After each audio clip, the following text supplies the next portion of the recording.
I'm a Forester here with an update to my original EDC video that I did probably about 6 months ago.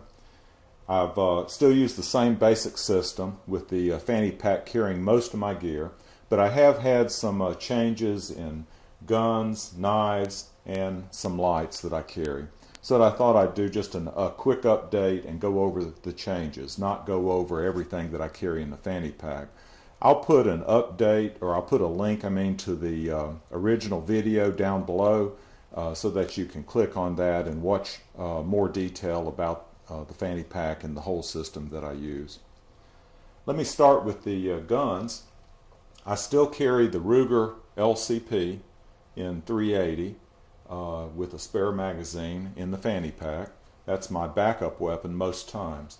But I have changed my primary concealed carry weapon, and it was the Walther PPS in 40 Smith & Wesson.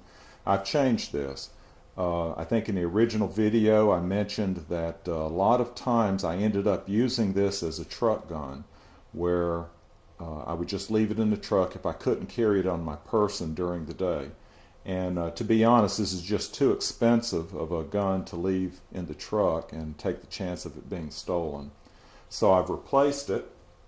I've replaced it with this gun, a Ruger SP101.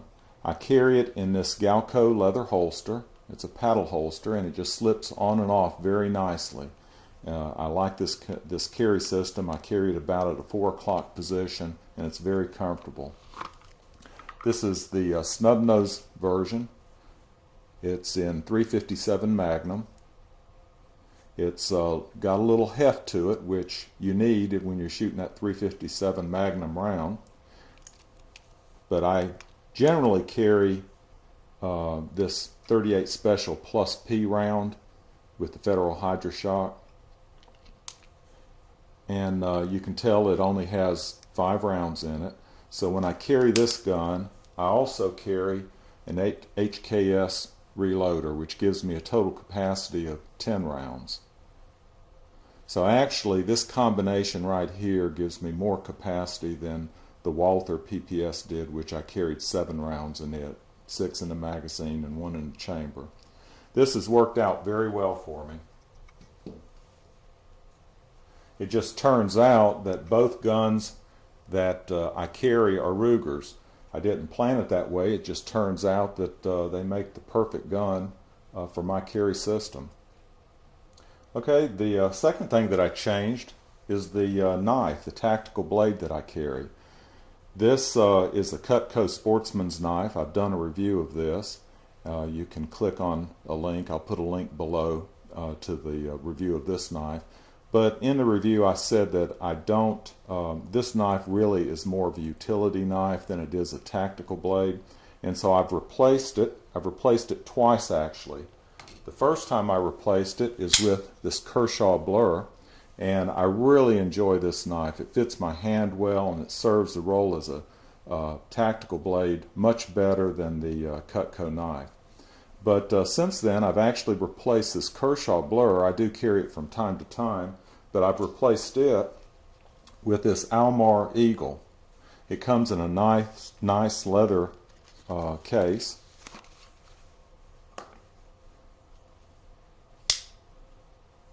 This is in the classic version.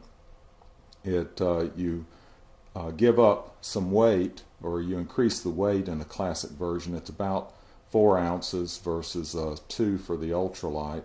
But I think that's a good trade-off in that you get a lot more strength for that weight. And the other thing I like is this honey-jigged bone handle versus the micarta. I think this is much more attractive. So hopefully this knife will never get used in a defensive situation, but I think it's well suited if I ever needed to use it. Generally it resides in the fanny pack. The next thing that I changed is this flashlight. This flashlight stays in the fanny pack. It's a Streamlight Stylus Pro, and you can tell it's a little bit bulky. I've replaced it with the regular Streamlight Stylus. And here's a comparison of those two flashlights side by side. You can tell the Streamlight Stylus Pro is shorter and bulkier, and so just for my carry system, this regular Streamlight serves a much better role. So that's what I'm carrying right now. It takes up less space.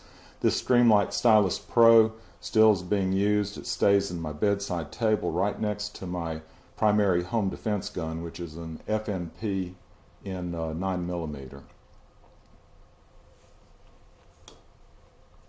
Okay, so the other light that was changed is on my keychain. I mentioned that I wanted to add a photon microlight, and I did get that, and this is probably the most useful or the most used addition to my EDC system of anything. Countless times this has come in handy, and it's really much more accessible than the Streamlight Stylus Pro to dig around in the fanny pack for it. And so this is readily available, and it's come in very handy. I'd recommend that to everybody. The only other addition that I've made is with this Olympus digital recorder. And I've had this a good while. You can tell by the wear on the back that it's been used a good bit. Technology has changed a lot since I bought this, and I've used it off and on. And I found it very useful, but then I just quit carrying it. But with this system, I can keep it with me every day, and I use it regularly to just make mental notes during the day, mainly for to-do lists and that type thing. I'm pretty happy with my system as it is right now. The only other change that I want to make that I just haven't gotten around to is to put some critical files, like medical files, on a thumb drive that I'd carry with me every day in the fanny pack. I want to do that. I've intended to and just haven't gotten around to it. But that's the only other change that I really plan to make. Well, that's my everyday carry system update. I hope you've enjoyed the video and have found something, one or two tidbits that maybe will that you can use. And I hope you have a good day. Take care.